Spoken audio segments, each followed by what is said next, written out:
സന്തോഷ്. പൂച്ചകളായിട്ട് ഇത് എൻ്റെ വീട്ടിൽ ഇവിടെയായിരുന്നു ഉണ്ടായിരുന്നത്. അപ്പം നമ്മൾ ഇടിഞ്ഞ് അന്ന് ഇവിടുന്ന് പോയതാണ്. പോയിട്ട് ഇതിനൊന്നും കൊണ്ടുപോകാൻ പറ്റിയ ഒരു സാഹചര്യം അല്ലായിരുന്നു. അപ്പോൾ ഇവിടെ തന്നെ പ്രസവിച്ച് കിടക്കായിരുന്നു. അതുകൊണ്ടൊന്നും ചെയ്യാൻ പറ്റില്ലായിരുന്നു. പിന്നെ ഇപ്പോൾ അവിടെ പോയി 2-3 ദിവസമായിട്ട് ഇങ്ങോട്ട് വന്നൊരു ഫുഡെല്ലാം കൊടുക്കുന്നുണ്ടായിരുന്നു.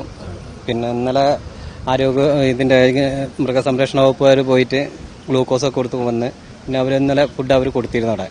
ഇന്ന് ഞാൻ രാവിലെ വന്നു. ഇനി ഇങ്ങോട്ട് കൊണ്ടുപോവുകയാണ്. എന്താ വെച്ചാൽ ഇവിടെ നമ്മൾ അവിടെ നിന്ന് ഇങ്ങോട്ട് വരവില്ല, ആവശ്യം ബുദ്ധിമുട്ടാണ്. വണ്ടിയൊന്നും വിടുന്നില്ലല്ലോ.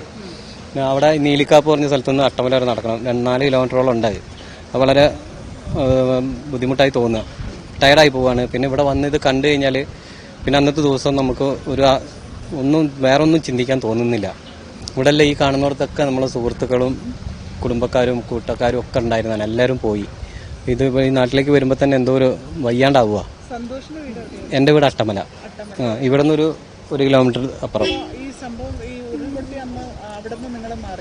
ഞാൻ അന്ന് ഉരുൾപൊട്ടുന്ന അന്ന് വൈകുന്നേരം ഇവിടുന്ന് പോയി. ഇവിടെ നമ്മളോട് പറഞ്ഞിരുന്നു, മഴയാണല്ലോ, നല്ല മഴയായതുകൊണ്ട് പിന്നെ മാറാൻ വേണ്ടി പറഞ്ഞിരുന്നു.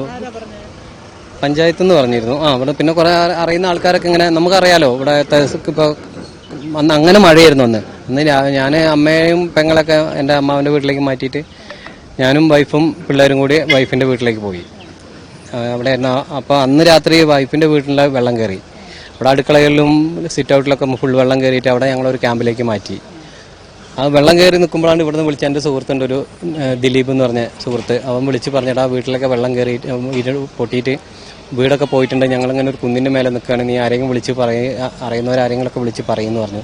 ഞാൻ അടുത്തുള്ള നമ്മൾ ആ വൈഫ് ഹൗസുള്ള അടുത്തുള്ളൊരു പയ്യനോട് പറഞ്ഞ് അവൻ ഗ്രൂപ്പിലൊക്കെ വിട്ടിരുന്നു. അപ്പോൾ അങ്ങനെ പറഞ്ഞു, ഇങ്ങനെ ആൾ പോയിട്ടുണ്ട് എന്ന് പറഞ്ഞു. നമുക്കൊന്നും അറിയുന്നുണ്ടായിരുന്നില്ല, എത്രത്തോളം ഭീകരത ഉണ്ട് ഇവിടെ എന്നുള്ളത് അറിയുന്നുണ്ടായിരുന്നില്ല. പിറ്റേ ദിവസം രാവിലെ ഇങ്ങ് വന്നപ്പോഴാണ് കാര്യങ്ങളൊക്കെ അറിയുന്നത്. അപ്പം വന്നിട്ട് ഇവനെ കൊണ്ടുപോകാനുള്ള വിള കൊണ്ടുപോകാനുള്ള ഒരു മാർഗം ഉണ്ടായിരുന്നില്ല. പിന്നെ ഇന്നിപ്പോൾ എന്തായാലും മൊത്തം കുറേ ഫ്രീ ആയല്ലോ, പോകാനും വരാനൊക്കെ ഉള്ള കുറേ ബുദ്ധിമുട്ടുകൾ കുറഞ്ഞപ്പോൾ കൊണ്ടുപോകാൻ വെച്ചു. ഞാൻ വളർത്തുന്ന പൂച്ചയാണ്. പ്രസവിച്ചെടുക്കുകയാണ്. 3 പേര് 3 പേരുണ്ട്. അവിടെ എൻ്റെ വീട്ടിൽ തന്നെ ഉണ്ടായിരുന്നു. വീടിനൊന്നും പറ്റിയില്ല. വീട് നമ്മൾ അങ്ങോട്ട് അധികം ഒന്നും പറ്റിയില്ല. റോഡ് പോയി എന്ന് മാത്രമേ ഉള്ളൂ. വീടുകളൊന്നും പറ്റിയില്ല. വീട്ടിൽ വേറെ മൃഗങ്ങളൊന്നുമില്ല. അടുത്തൊക്കെ ഉണ്ട്, കുറേ പൂച്ചകളൊക്കെ ഉണ്ട്. പിന്നെ നാടൻ പൂച്ചകളൊക്കെ ഉണ്ട് അവിടെ. പക്ഷെ അവരൊന്നും നമ്മൾ വിളിച്ചാൽ വരില്ലല്ലോ. ഇപ്പം ഞാൻ പോകുമ്പോൾ കുറച്ച് ഫുഡ് കൊടുത്ത് ചപ്പാത്തി കിട്ടിയിരുന്നു, അത് കൊണ്ട് ഇട്ട് കൊടുത്തിട്ടുണ്ട്. ഇല്ല, ഞാൻ വൈഫ് ഹൗസിലേക്ക് മാറി. ഇപ്പോഴൊന്നും പറ്റും തോന്നുന്നില്ല. ഇനിയിപ്പോൾ എന്തായാലും ഇതെല്ലാം കഴിയണ്ടേ. നമ്മൾ പോയിട്ട് റോഡൊന്നും ശരിയാണ്ട് ഞങ്ങൾ ഇങ്ങോട്ട് വന്നിട്ട് കാര്യമില്ല. പിന്നെ കടകളൊന്നും ഇല്ലല്ലോ. ഇപ്പം നമ്മൾ എന്ത് ചെയ്യണമെങ്കിൽ ഞങ്ങൾക്ക് മേപ്പാടിയിലേക്ക് പോകണം. 12-13 കിലോമീറ്റർ ദൂരമല്ലേ. അപ്പം എന്തായാലും ഇവിടെ എല്ലാം ഒന്ന് ക്ലിയർ ആയാലേ വരാൻ പറ്റുള്ളൂ. സുഹൃത്തുക്കൾ ഒരുപാട് പേരുണ്ട്.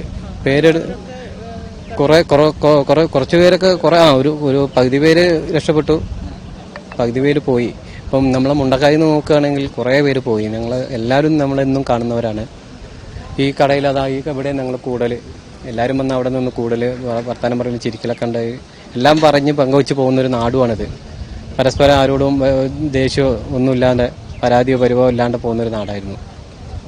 നാട് മൊത്തം ഏകദേശം തുടച്ചു പോയി. ഇനിയിപ്പോൾ നമുക്ക് അതിനെക്കുറിച്ച് പറയാം. അട്ടമല നല്ല നമ്മളവിടേക്ക് കാര്യമായിട്ടൊന്നല്ല, നമ്മൾക്ക് ഒരു ബുദ്ധിമുട്ട് ഒന്നും നാശനഷ്ടങ്ങളൊന്നുമില്ല. ഈ പോയി വരാനുള്ള ഒരു ബുദ്ധിമുട്ട് മാത്രമേ ഉള്ളൂ, വഴീൻ്റെ ഒരു വിഷയം മാത്രമേ ഉള്ളൂ.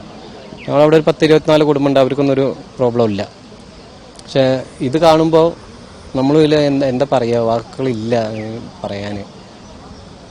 ഇങ്ങോട്ട് വരാൻ തന്നെ ഇപ്പോൾ ഒരു മനസ്സ് അനുവദിക്കുന്നില്ല. ഇവിടെ വന്നിങ്ങനെ നിൽക്കുമ്പോഴാണ് കൂടുതൽ ടെൻഷനാവുന്നത്. ഞാൻ വന്നിട്ട് വേഗം ഇതിനെടുത്ത് പോകാന്നുള്ള ഇതിലാണ് വന്നത്. പക്ഷേ നിങ്ങളെല്ലാവരും ഈ മാധ്യമ പ്രവർത്തകർ വന്ന് പറയുമ്പോൾ എങ്ങനെ അവരോട് സംസാരിക്കാണ്ട് പോവുക, അതുകൊണ്ട് അങ്ങനെ നിൽക്കുവാണ്. ഉണ്ട്, എമിന്ന് വിളിച്ചാൽ മതി, ഇവിടെ നോക്കും. നമുക്ക് ഞങ്ങളെ ഓരോരുത്തരെ അറിയാം, ഞങ്ങൾ ഓരോരുത്തരെ പറഞ്ഞാൽ തന്നെ നമുക്ക് ഞങ്ങളെ വീട്ടിൽ ഇപ്പോൾ 2 വർഷത്തോളമായി.